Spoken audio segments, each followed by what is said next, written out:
enough photos. We're going to have enough photos, King. It's okay. Ready? Good afternoon, everyone. Thank you so much for joining us today.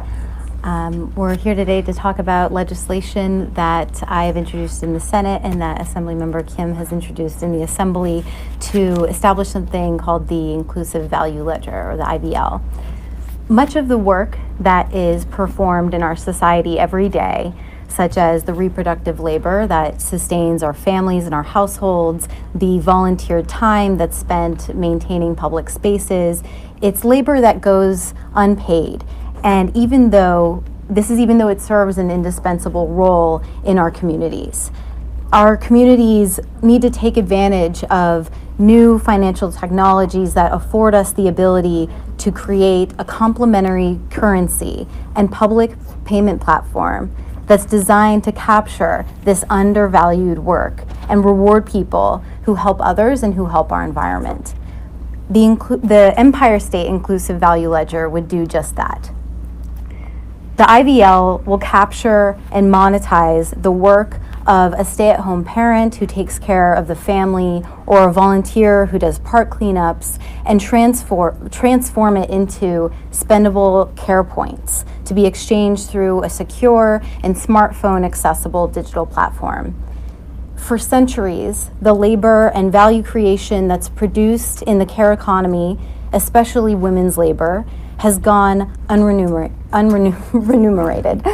And the IVL is designed to capture and restore the value of that work, so-called soft work, or currently unpaid care work.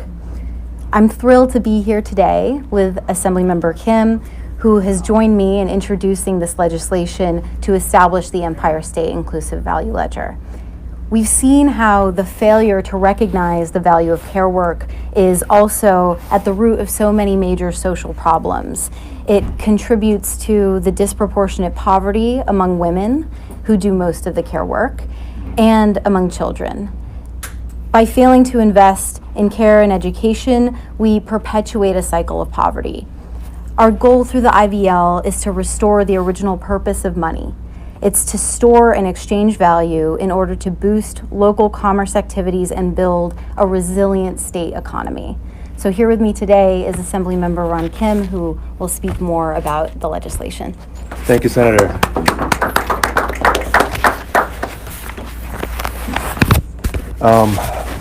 Thank you. I'm kind of wide. I don't want to block the senator behind me. Let me just begin by thanking Senator Salazar without hesitating when I talked to her about even the concept and idea.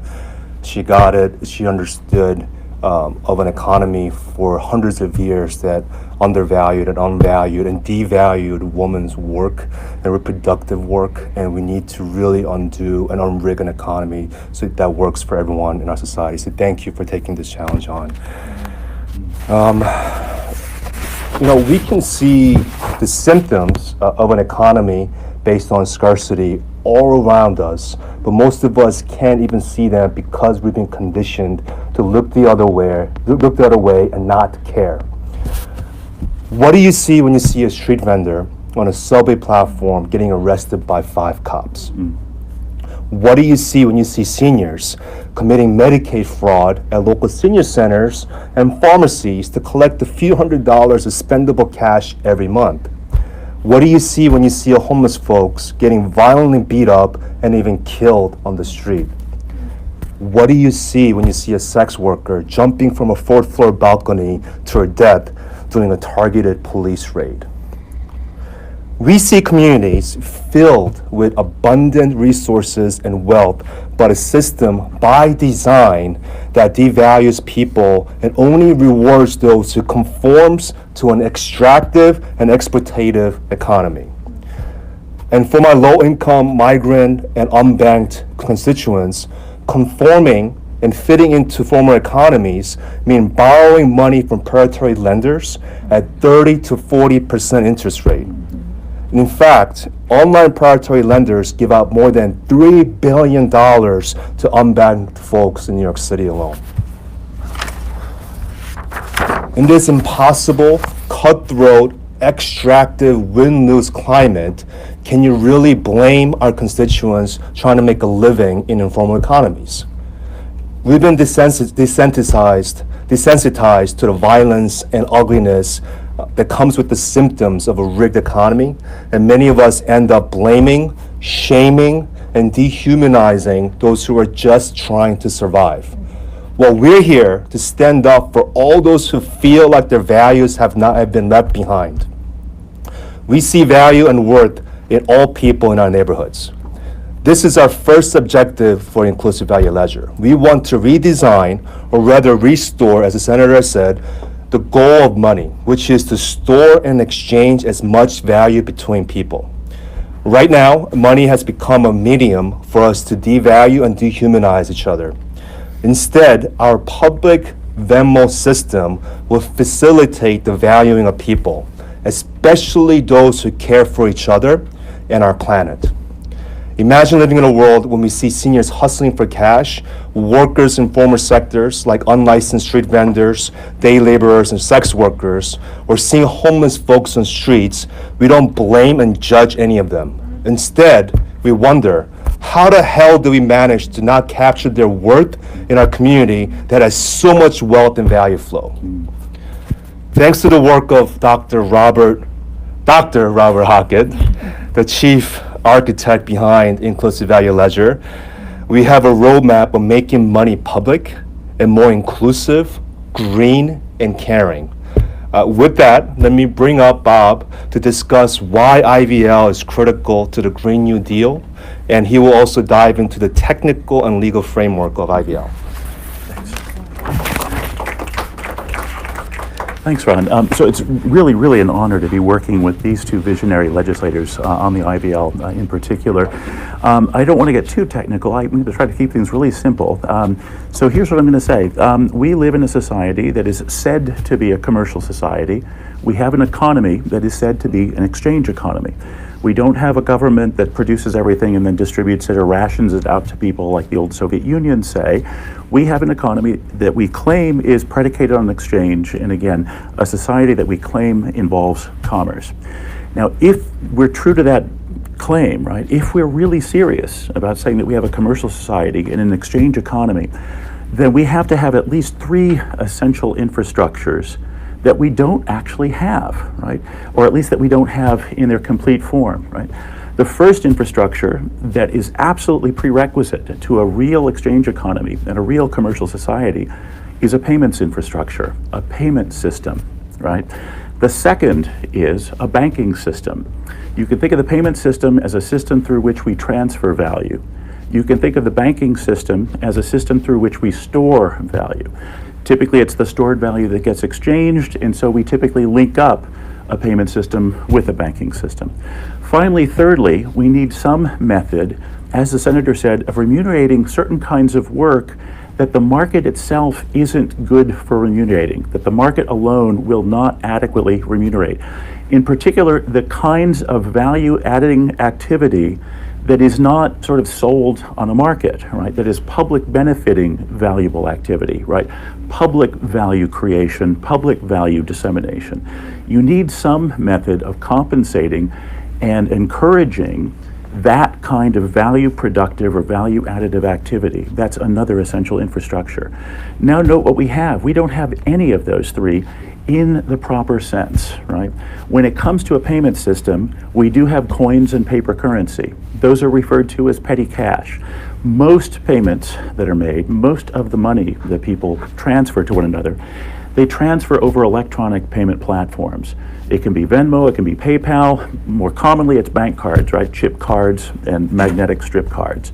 So chip cards, strip cards, Venmo, PayPal, all those sorts of things. Those are all payments platforms, payment infrastructures. Those are not available to everybody, right? In order to have a bank card, you've got to be banked. You have to have a bank account. In order to use something like PayPal or Venmo, you have to have some other way of conveying value to the platform itself. Furthermore, a premium is charged to you when you use one or another of these platforms. So it's almost as though every single road that you ever walked, drove, or bicycled along was a toll road with a really, really high toll, right? Imagine if you wanted to walk out of this building onto Broadway and just walk on the sidewalk and go downtown, let's say to Trinity Church. Imagine you had to pay to do that. Imagine you had to pay somebody money just to get on the bloody sidewalk and walk down to the church. That's effectively what we're doing when we're saying you have to pay to access a payment system. This is an essential public infrastructure if we're serious about having an exchange economy, and we don't have that, okay? What's even more scandalous is it's really easy to provide that publicly. It's even easier to do that than it is to lay a sidewalk, for God's sake. You don't have to lay any cement, you don't have to do any of the kind of construction work, right? It's very easy just to put it up there, right?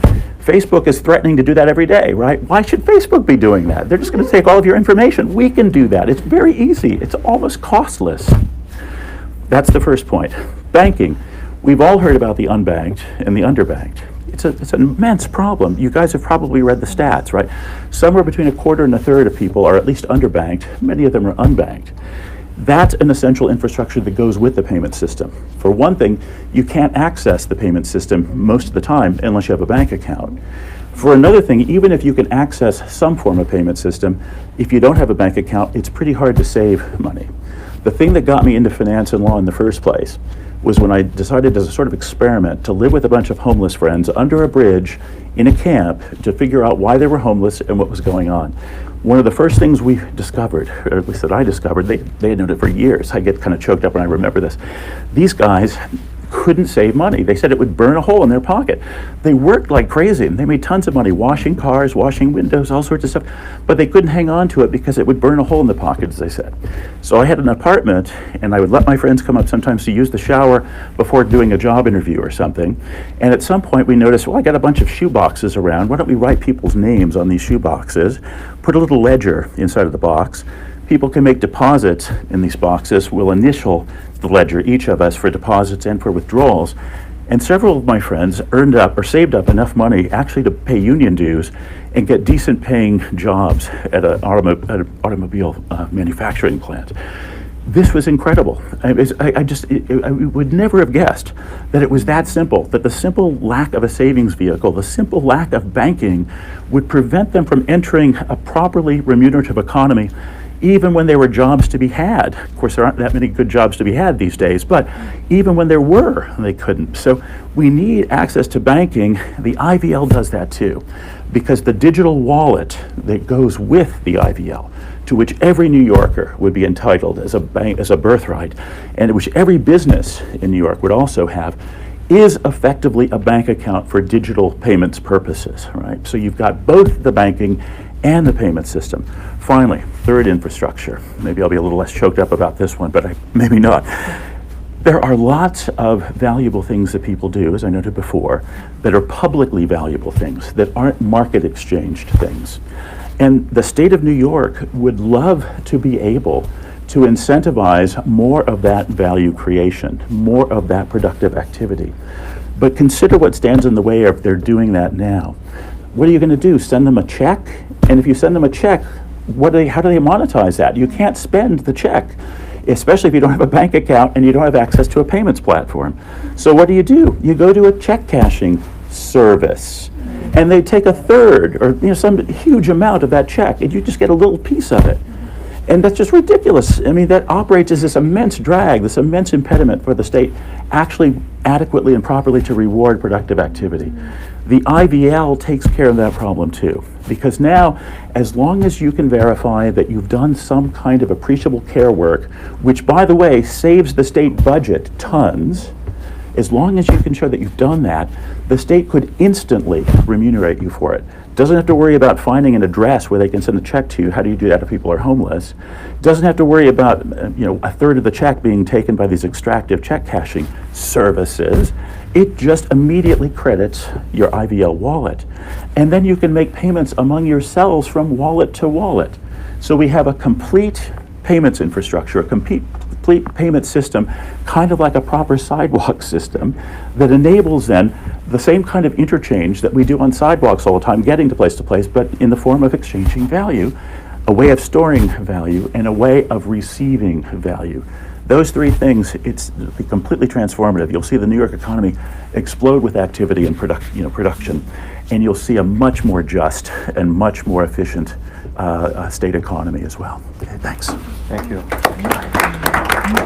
Thank you. Next, I'm going to bring up the National Domestic Workers Alliance. First, is just to say a few words on the work that they do, especially for the last many years when it comes to the care work and care economy, and especially some of the more cutting-edge legislations like expanding EITC and earning the tax credit. I know that the Domestic Workers Alliance have been at the forefront, so please share the stage and let us know what you guys are up to. Thank you. Hey, thank you. Good afternoon, everyone. My name is Alison Julian. I'm with the National Domestic Workers Alliance. We're a national organization that organizes domestic workers across the country. We have over 60 affiliates in about 26 states across the country. And our focus is really on lifting up the voice of domestic workers. And as you can imagine, the majority of our base are immigrant women of color who are doing domestic work. And we say domestic work is the work that makes all other work possible. Without domestic workers, New York City, for example, could not function. We know the executives on Wall Street and the CEOs of many businesses could not function. So domestic workers do hold up the infrastructure of this city and of this country's economy.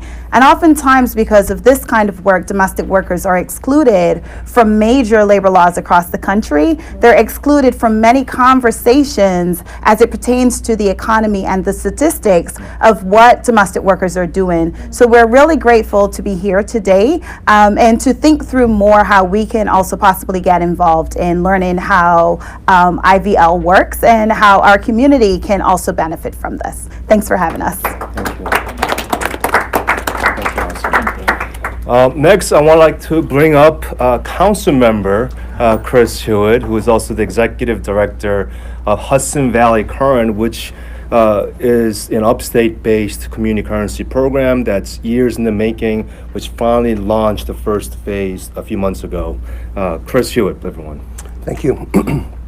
My name is Chris Hewitt. I'm the director of the Hudson Valley Current. Our mission is to shift the narrative around capital while providing a tool of exchange that becomes a thread in our community that brings us together to reveal the abundance that's all around us. For the last 6 years, we've been exchanging digital credits. Each current is worth $1, and it's been in Ulster and Dutchess counties in the mid-Hudson Valley, but we're expanding into Columbia County now. Now that over almost 1 million currents have been exchanged between 400 members, we can see the effect that it's having on our local economy. We hired a Bard College professor to do a network analysis of the Hudson Valley Current, which shows what the 1 million currents have done for our economy. And it is revealing abundance, partly because we're a nonprofit organization. We're focused on social action, social awareness about people in need. And so one of our projects is called Satisfy Hunger. It's a campaign that provides meals to people in need, but also to our whole community. We come together to break bread as a community, learn from each other, share stories with each other, and we use the local currency to secure all of that food. We just started a catering company 2 months ago to allow all members of our community to get food with their local currency, and we've seen the velocity of the current speed up. Because we're able to show how much our farms provide, how much people are able to share through our Satisfy Hunger campaign, we're revealing abundance and sharing abundance. We have a food truck now that's a pay what you can and pay it forward food truck, and more people are donating toward the campaign than people are taking in free food. So we're seeing how generous people become when we start to understand money and that there's more than just financial capital, that we have social capital, spiritual capital, cultural capital, natural capital, and we're starting to share those stories about capital and money so that we can understand what money is and how we can share with each other. And we also have a publication called Livelihood, which is reaching 20,000 readers every month with the idea of a new economy, a next economy about abundance and sharing. Thank you very much. Thank you. Thank you, Chris. Next, I'd like to bring up my good friend, the Chief Policy and Public Affairs Officer from the Chinese American Planning Council, Carlin Chan, please. Good afternoon, everyone. My name is Carlin Chan. I'm here on behalf of the Chinese American Planning Council, CPC. CPC is the nation's largest Asian American social services agency, serving over 60,000 Asian American immigrant and low-income New Yorkers each year through services that range from benefits enrollment and housing to adult literacy, daycare, senior services, and everything in between. Asian Americans are the fastest growing racial group in New York City and in New York State, and they have the highest rate of poverty of all racial and ethnic subgroups. Half of us lack the basic income to meet our basic needs in New York City alone. And so today I want to talk about economic violence in our communities. Our community members experience economic violence when we cannot afford rent, housing, food, medicine, and when we are burdened by debt. That is economic violence. Our community members experience economic violence when they have gatekeeping from the benefits that they have earned and are owed, and when they are forced to commit benefits fraud just in order to make ends meet. Our community members experience economic violence when they are forced to quit their work and provide intergenerational care that goes uncompensated and is provided largely by women. Our community members experience economic violence when they are unbanked and forced to rely on predatory lenders, or when they are underbanked and have to see private companies profit off their poverty. The inclusive value ledger begins to address all of these problems that our community members face. Our community members need and deserve to be fully compensated for the labor that they do, the care work that they provide, and their daily lived experiences. And we're really proud to stand here and support the Inclusive Value Ledger as an incredibly important first step in doing that. Thank you.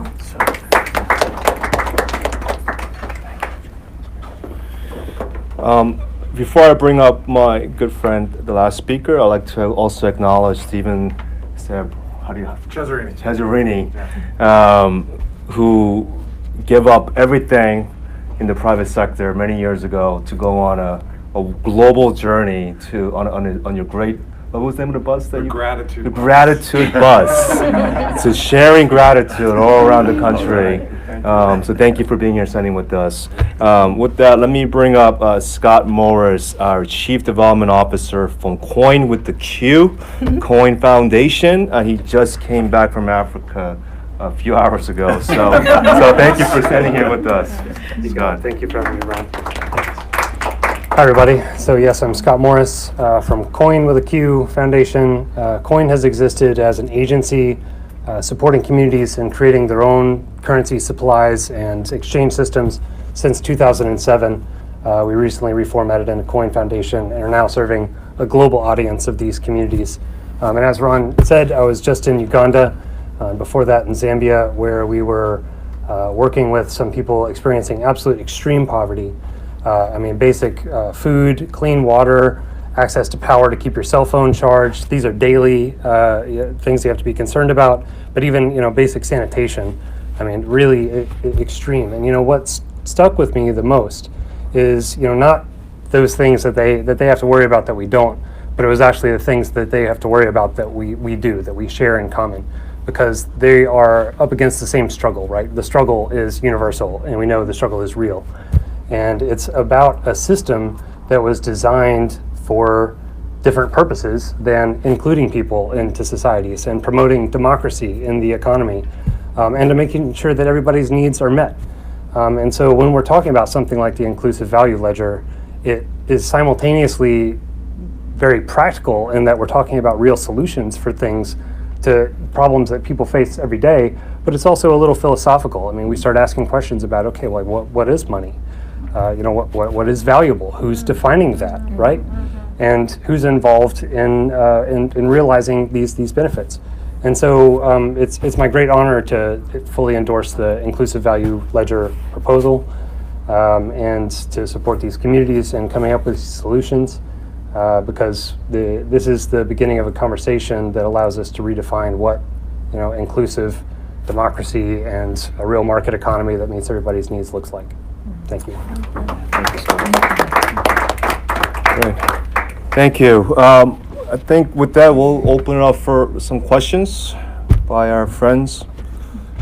from the media that showed up. Weren't watching the impeachment. or watching who are not watching the impeachment. Yeah. But do you want to say a few words before Yeah. close it off? Yeah. Sure. Well, thank you all for coming.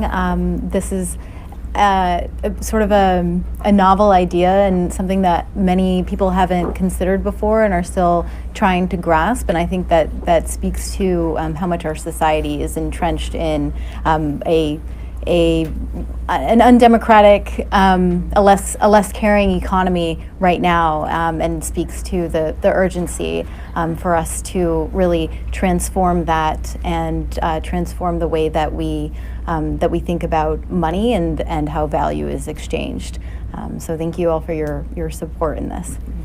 Yeah. Thank you.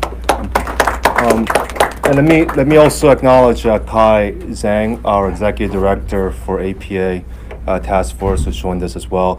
And in conclusion, I'd like to just point out one simple mathematical fact, which is, why does a plumber in our society make, I think, $135 an hour on average, and why does a home caretaker, a nanny, make barely minimum wage?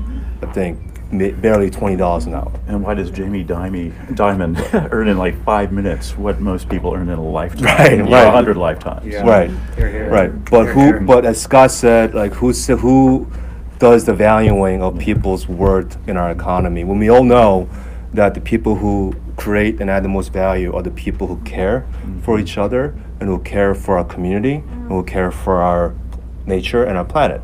So what we're really trying to do is reset our economy to value the things that we already know that's most valuable to our community. So I hope you can support IVL and the Inclusive Value Ledger in the future.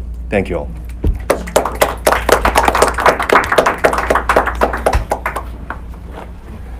Where do we get the shirts? Yeah, exactly. I don't know where my t-shirt is. Is there a gift shop? Can Fanboy get a selfie with you two? Yeah. Can we take a picture? Yeah. Yeah, man. I want a photo. David.